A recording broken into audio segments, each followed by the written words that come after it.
तो hello friends, welcome to अपना prime. पिछले एपिसोड के अंत में देखा था मगोमी अपनी सेना के साथ में चेंगली के ऊपर अटैक करने के लिए आ चुका है। उसके साथ में जितने भी लोग होते हैं वो सभी चेंगली के ऊपर कई सारे फायर एरोस को मारते हैं। इससे पूरे पोर्ट के ऊपर आग लग जाती है। चेंगली थोड़ा सा घबरा जाता है क्योंकि ये इकलौती कमी थी जिसके बारे में चेंगली को और कुछ इंपोर्टेंट लोग ही जानते थे, लेकिन अब मगोमी भी जानता है और उसका वो अच्छी तरह फायदा उठा रहा है। और साथ में चेंगली इस बात से भी घबराया हुआ है। इस टाइम में पोर्ट के ऊपर काफी सारा खाने पीने का सामान है, वो सारा सामान अब पूरी तरह नष्ट हो जाएगा इस आग के कारण। इसके बाद में वो अपनी अगली चाल खेलता है। सबसे पहले तो स्टडीज के हाथ में एक झंडा पकड़ा देता है और फिर इसके बाद मिस्टर लेडीज कहता है कि अब तेजी से बारिश कर दी जाए। वो उसकी तैयारी कर रही है। इस टाइम मगुई बहुत ज्यादा खुश हो रहा है। उसको चार तो लगी हुई आग दिखाई दे रही होती है और साथ में अपनी जीत दिखाई दे रही होती है। वो खुश था उससे बोलने लगता है, देख रहे हो उसे कितनी शानदार आग है, चारों तरफ आग फैल चुकी है। अभी तो पोर्ट के ऊपर आग लगी है, लेकिन धीरे थोड़ी थोड़ी देर के अंदर हम इस पूरे एरिया के अंदर आग लगा देंगे। ये पूरा टापू जल खाक हो जाएगा और साथ में जल जाएगा चेंगली और उसके सारे लोगों का वो ख्वाब जिसकी मदद से वो इस जगह को अपना बनाना चाहते थे। ये जगह वापस से हमारी होने वाली है। अगर ये जगह हमारी नहीं हो सकती तो हम इसको पूरी तरह से खत्म कर देंगे और दोबारा से अपने तरीके से बिल्ड करेंगे। ये जगह तो हमारी होके रहेगी। मगुमी का मिलिट्री स्टडीज बोलता है, हाँ आप बिल्कुल ठीक कह रहे हैं। बस कुछ देर और कुछ देर के अंदर वो हमारे सामने सरेंडर कर देंगे। वो बुरी तरीके से हमसे हारने वाले हैं, लेकिन हम उनको माफ नहीं करेंगे। देखो वहां पर वो तो हमारे सामने सरेंडर भी कर रहे हैं। उन्होंने झंडा फहराना शुरू कर दिया है। लेकिन ये क्या हुआ? क्या उनको सफेद रंग का झंडा नहीं मिला था? वो ये किस रंग का झंडा फैला रहे हैं? ये तो ब्लैक रंग का है। इसकी वजह से शांति नहीं होती। उन लोगों को जाके कोई बताओ, ये सारे लोग गवार है। व्हाइट रंग के झंडे शांति होती है। अगर इनको सरेंडर करना है तो वैसे झंडा फहराना चाहिए। इस ब्लैक रंग से कुछ भी नहीं होगा। इसी समय एक अजीब चीज होती है। चारों तो बादल बादल दिखाई देने लगे हैं, बादल कड़कने लगे हैं, चारों तो बिजली भी दिखाई दे रही है। और ये बात बहुत ज्यादा अजीब सी है क्योंकि कुछ देर पहले एकदम सनी माहौल था, सब जगह पर एकदम धूप ही धूप थी, लेकिन अचानक से बादल आ गए। ये सब कुछ कैसे हो सकता है? इससे लोग मुझे तो घबरा रहे होते हैं और फिर कुछ सेकंड के अंदर इनका पूरा प्लान पानी में गिर जाता है। मतलब तेजी से बारिश शुरू हो जाती है और अब बारिश शुरू होने के साथ में रोड ब्रिज पर जाकर भी आग लगी होती है। वो आग बुझना शुरू हो जाती है। सब लोग काफी तक खुश जाते हैं। ये लोग आग बुझाने की कोशिश कर रहे थे। अब उनके चेहरे के ऊपर एक बड़ी स्माइल होती है। आपस में बात करते हुए बोलने लगते हैं, देखो कितना अच्छा हुआ, गॉड हमारे साथ में है। हमारे भगवान ने हमारे लिए यहाँ पे बारिश शुरू कर दी है। वो भी चाहते हैं यहाँ पर कुछ टाइम तक और हम सेफली रहें। हमारा विलेज अब पूरी तरह सेफ हो चुका है। विलेज मास्टर आप ये सब कुछ देख रहे हैं, ये सब कुछ क्या हो रहा है? अचानक से बारिश शुरू हो गई। इसमें स्टडीज इंग्लिश बोलता है, वैसे इनको पता ही नहीं है ये सब कुछ गॉड ने नहीं बल्कि आपने किया है। ये सब कुछ आप ही का रास्ता नहीं है। ये वैसे करते कैसे हैं आप इस तरीके से बारिश कैसे लेके आ सकते हैं? चेंगली बोलता है, और भी बहुत कुछ है जो कि मैं कर सकता हूँ, लेकिन अभी फिलहाल ये जान लो बारिश शुरू हो चुकी है और हमारे सारे लोग पूरी तरह सेफ हो जाने वाले हैं। इस समय मगुमे इस जासूस के ऊपर चिल्ला रहा होता है। उसे कहने लगता है, तुम्हारी वजह से ये सब कुछ हमने तुम्हारी वजह से किया है। तुम्हारी वजह से हमने यहाँ पर अटैक करने के बारे में सोचा, लेकिन अब देखो यहाँ पर क्या हो गया है। इनके ऊपर तो आके कुछ इफेक्ट ही नहीं हो रहा। ये सबके अंदर तुम्हारी गलती है। इसमें जासूस बोलता है, मेरी गलती? लेकिन इसके अंदर मेरी गलती कैसे हो सकती है? बारिश हो गई, इसमें मैं क्या करूं? मेरे को थोड़ा पता था।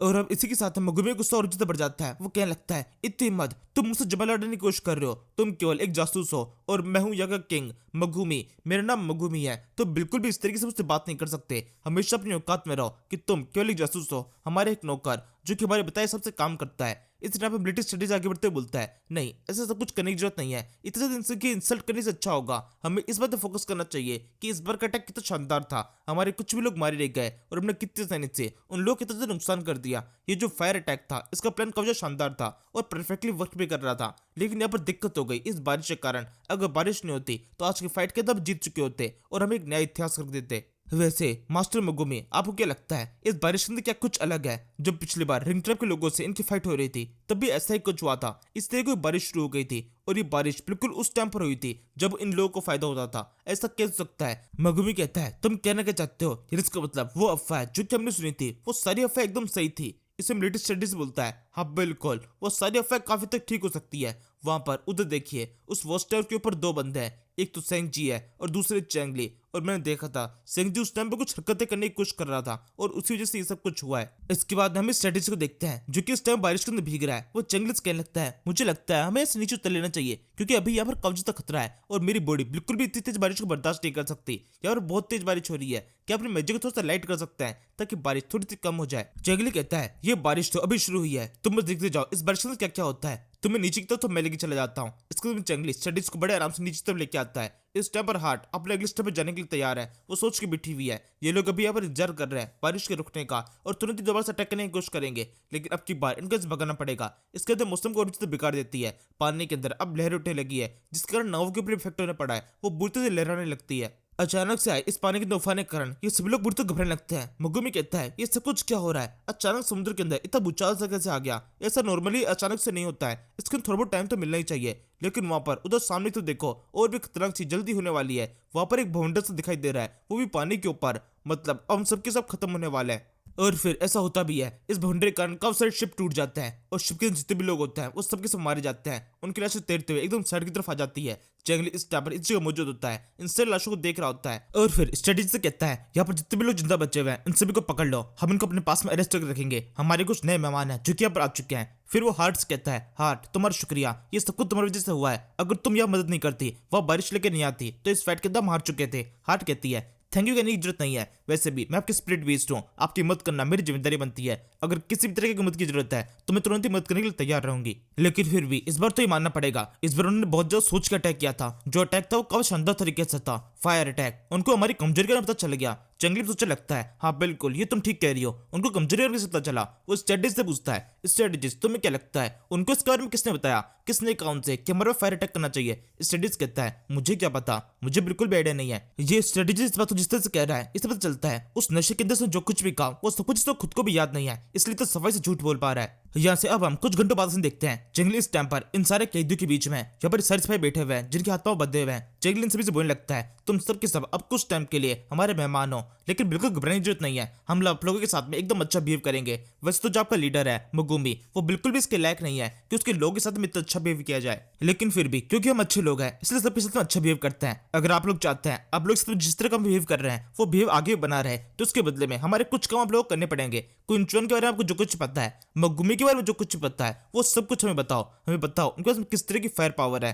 तो भी जंगली नजर पड़ती है, यहाँ बीच के अंदर एक बंदा बैठा हुआ है जो बाकी सबसे एकदम अलग है। यह है मिलिट्री जनरल उस मगुमी का राइट हैंड।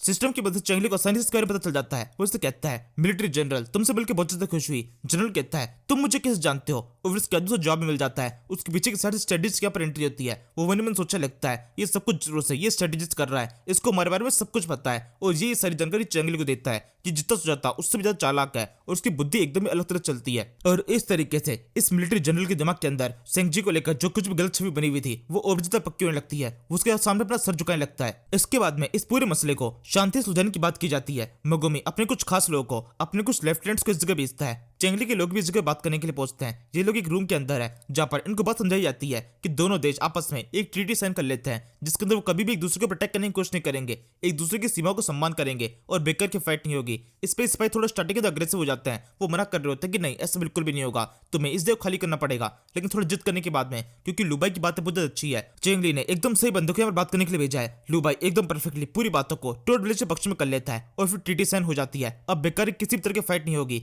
जंगली का टोड विलेज और मगुमी का पूरा एरिया अपने अलग अलग जगह पर रहेंगे और बिल्कुल भी क्लैश करने की कोशिश नहीं करेंगे। इस तरीके से जंगली को टाइम मिल चुका है अपने विलेज को और ज्यादा अपग्रेड करने के लिए। हम दोबारा से कुछ दिन बाद देखते हैं वो इस टाइम पर अपने इस मेंशन के अंदर है। उसके साथ में लाइलिन और साथ में गाना बजाने वाली लड़की भी है। क्योंकि पिछले कुछ टाइम से कुछ भी खास नहीं हुआ है, सिर्फ जंगली अपनी कुछ हॉबीज को फॉलो कर रहा है। वो पोएट्री लिखने की हॉबीज को और साथ में कुछ और चीजें भी सोच रहा है कि अपने विलेज के अंदर क्या चीज उसको अपग्रेड करनी है। उसके पास में एक पूरी लिस्ट है जिसमें लिखा हुआ है उसके उसमें 4 तरह के मिशन है जो ही कंप्लीट होना बाकी है। सबसे पहला मिशन अपने विलेज को लेवल 3 पे लेके जाना। इसके लिए उसके पास में काफी सारे लोग तो हो चुके हैं, लेकिन उसे कुछ ब्लूप्रिंट की जरूरत पड़ेगी जो कि बाकी जो नीचे के मिशन है उनको कंप्लीट करने पे मिलेंगे। इसके बाद में कुछ बैंडिट वाले मिशन है जैसे कि 10 रोबरी को अंजाम देना है जिसके अंदर गोफी बाव और गोफी दोनों लगे हुए हैं। वो लगातार किसी न किसी को लूट कर जंगली के लिए सामान लेके आते जा रहे हैं जिससे नंबर लगातार बढ़ता जा रहा है। कुछ टाइम के अंदर ये मिशन अपने आप ही कंप्लीट हो जाएगा। जंगली को खुद से कुछ करने की जरूरत नहीं है। फिर सेकंड मिशन है उसको उस सांप का बदला लेना है, उस सांप के मालिक की बेटी को ढूंढना है। ये काम थोड़ा सा मुश्किल होने वाला है। फिर तीसरा मिशन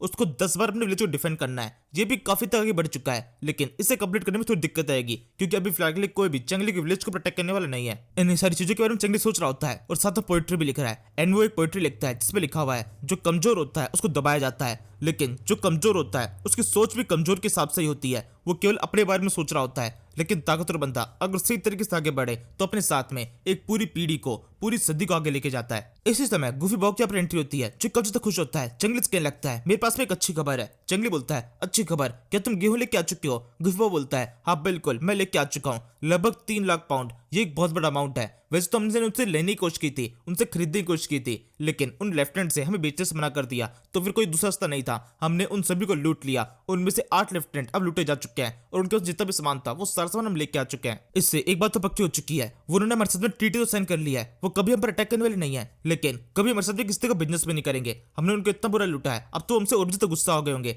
जंगली कहता है, कोई इफेक्ट नहीं पड़ता, तुमने अच्छा काम किया। यहाँ पर उसको एक स्कीम भी चोरी हुई थी, लिखा हुआ है, एक और मिशन तुम्हारा कंप्लीट हो चुका है, 10 रॉबरी अंजाम हो चुकी है। इसके लिए तुम्हें कुछ ब्लूप्रिंट दिए जाते हैं, जिससे तुम्हारा विलेज लेवल 3 पे पहुंचेगा। और अब यहीं पर इस सीरीज का ये एपिसोड यहाँ पे खत्म होता है। Thank you for watching. तू मेरा बेटी तू है, अपनी बीती तू है, समंदर सी दुनिया भावना में बह गया मैं।